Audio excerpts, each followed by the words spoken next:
"You're the biggest failure in this family." My father sneered at me in front of the whole family. "You were a mistake." Then my grandfather stood up, slammed his cane on the floor, and said, "Enough. It's time you all learned the truth." The truth he revealed stunned everyone. The dinner table fell silent, not because of the roast chicken my mother had spent hours preparing or the flickering candles that made everything feel too formal. No, it was because of what my father had just spat across the table. "You're the biggest failure in this family," he said, his voice thick with disgust. "You were a mistake." His words landed like blows. Everyone sat frozen, my cousins too stunned to chew. My aunt dropped her fork. Even my brother, always the golden child, shifted in his seat, but said nothing. I sat at the far end of the table, not because there was no space, but because they always made sure there wasn't any near them.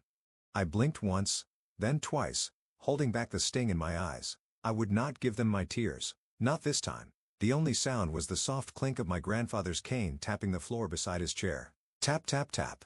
And then slam. The old man, now nearing 90, but still fierce in presence, stood up, so suddenly even the dog beneath the table whimpered. His cane smacked the marble floor like a judge's gavel, making everyone jump. "Enough," he thundered, voice echoing through the lavish dining room. "It's time you all learn the truth." My father opened his mouth to retort, but Granddad cut him off with a raised hand. The room felt like it had stopped breathing. "You all think she's a mistake?" he said, eyes scanning each face. "You think she's the failure?" He pointed his cane right at me. "That girl is the only one in this room who reminds me of what this family once stood for. The only one who still carries the legacy I built with these hands." A crack of silence followed. Then, he turned to me. "Child, tell them what you told me last week." I hesitated, heart pounding, hands trembling in my lap. I hadn't meant for anyone else to know, but he nodded at me gently, and something in his eyes told me this was my moment. My voice was weak. I cleared my throat. "I saved the family business from collapse. 3 months ago, I didn't tell anyone. I bought out the debt under a different name." Gasps.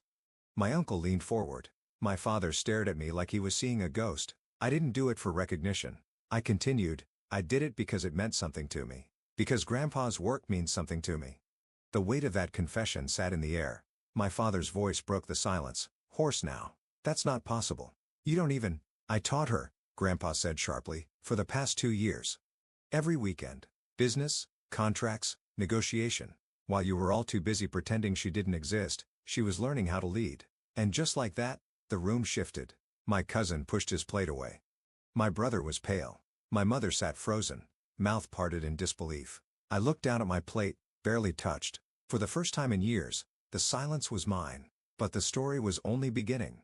Because what my grandfather said next was a truth that would leave them all shattered. And I hadn't seen any of it coming. My grandfather reached into the inside pocket of his worn, gray blazer, the same one he always wore to family events but nobody ever respected him for. With deliberate hands, he pulled out a folded, slightly yellowed envelope and placed it on the table. He didn't say anything. Just slid it across the polished surface until it stopped in front of my father. "What's this?" My father scoffed, still trying to claw back some control. "More of your—" "Open it." Grandfather's voice was quiet now. Not loud, not angry, but somehow more powerful than any scream. The air felt electric. My father reluctantly opened the envelope. Inside was a single sheet of paper. It was handwritten. My grandfather's cursive, neat and careful. I saw my father's eyes widen with each word he read. His hands, once clenched in arrogance, now trembled slightly. "I wrote this 25 years ago," Grandpa said, turning his gaze to the rest of the table. "When your mother was pregnant with her second child, you all assumed the child was an accident, a mistake. But it was no accident." I froze. He looked at me then, not with sadness, but with a fierceness I didn't know he still had. "She was the child I begged them to have." Gasps echoed. "I was dying then," he continued. "Or so I thought. Doctors gave me months, asked them to give me something to live for. A legacy. They had you, son."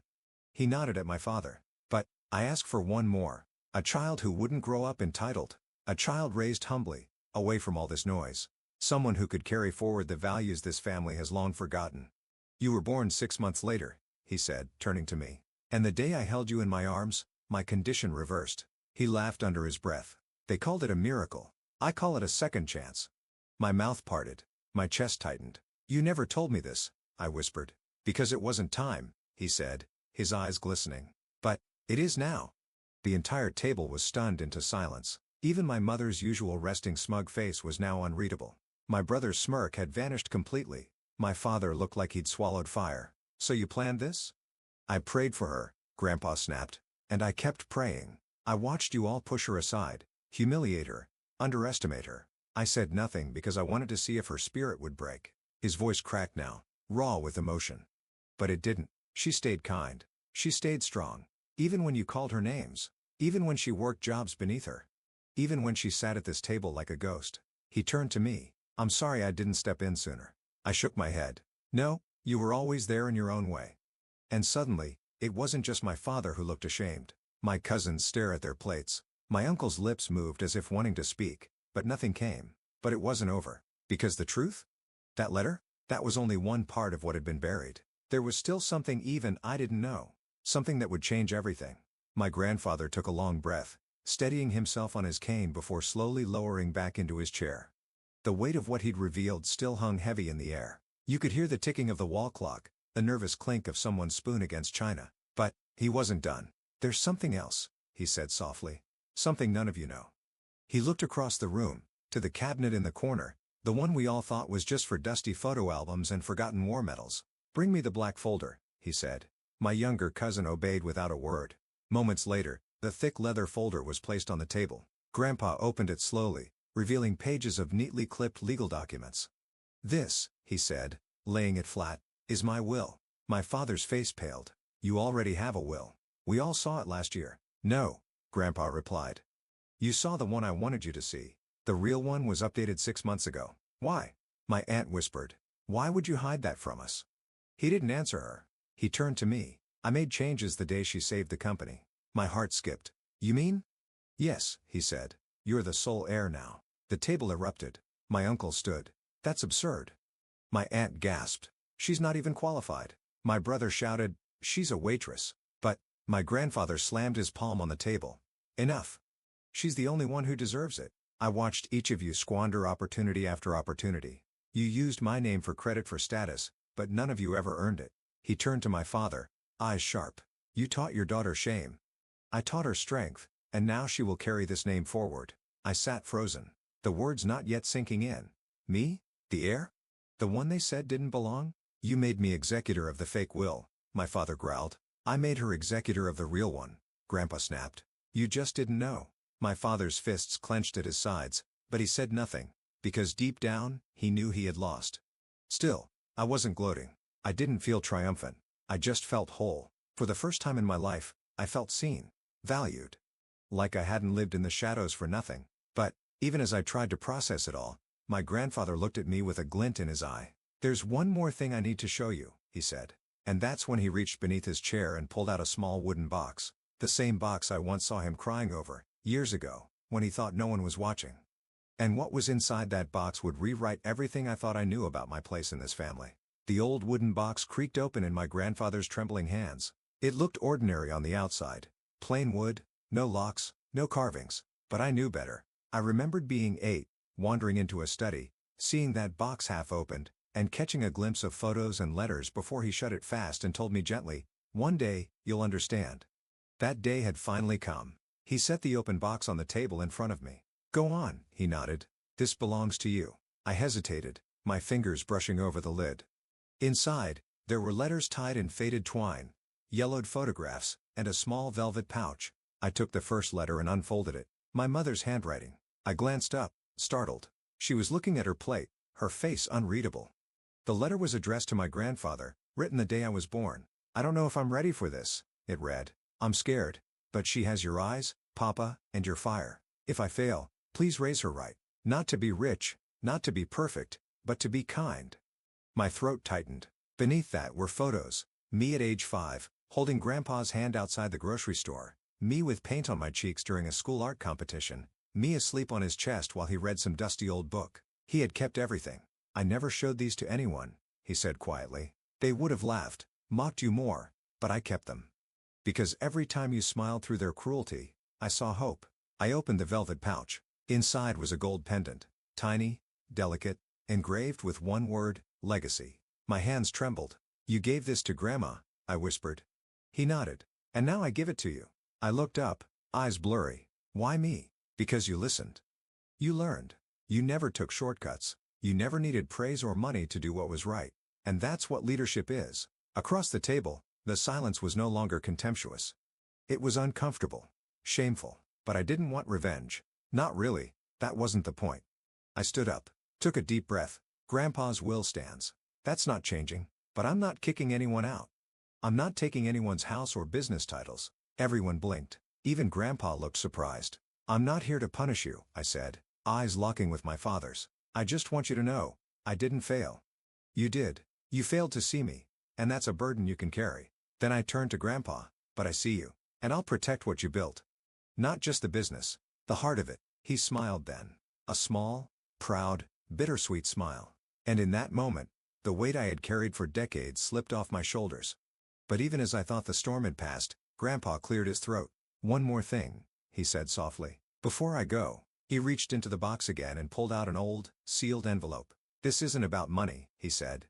It's about blood. And what was written in that letter would explain why my father always hated me. The envelope looked older than the rest. Its edges were brittle.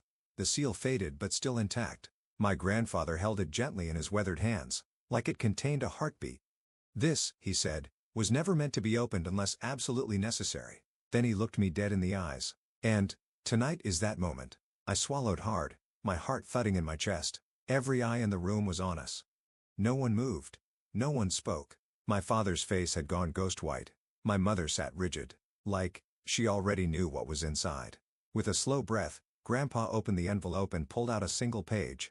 His hands trembled slightly, but his voice was firm. He began to read aloud. To my beloved father, if you're reading this, then the secret I carried with me all these years must now see the light. The truth is, the child I gave birth to on that cold November night was not James' daughter. She is someone else's.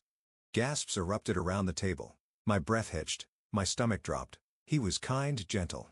A man I met before the marriage was arranged. We only had a few weeks, but I never forgot him. And when I found out I was pregnant, I knew it wasn't James. I was scared, but I was also certain that this child would be my redemption. A new beginning. The room was spinning. Grandpa looked up at my father. She's not your biological daughter. My father stood abruptly, chair screeching. Lies. You expect me to believe this now? After all this time? Grandpa didn't flinch. I had the DNA test done last month. Quietly, I needed to know before I gave her everything. He handed the sealed lab report across the table. My father stared at it like it might burn him. You hated her, Grandpa said, voice cracking, because somewhere deep down you knew. But none of that matters now, because blood isn't what makes someone family. Choice does. My mother finally spoke, voice barely a whisper. I loved him, but I stayed for the sake of this family. I never told her because I didn't want her to feel like less. I stood slowly. My knees were weak, but my voice didn't falter. I never needed to be your daughter, I said to my father. I just wanted to be a part of this family. I gave everything I had for it, even when you gave me nothing. He didn't respond. His pride was crumbling, but he couldn't say a word. I turned back to Grandpa. What do I do now? I asked. He looked at me, eyes filled with love and gravity. You lead, he said. You heal. And you build a future that's better than our past. And I did. In the weeks that followed, I took the reins of the company, not with vengeance, but with vision. I brought in programs to help struggling employees. I started scholarships in Grandma's name. And slowly, the family that once mocked me began to see me. My father never apologized. But one day, he left a note on my desk. You've done more for this name than I ever did. Maybe that's what scares me the most.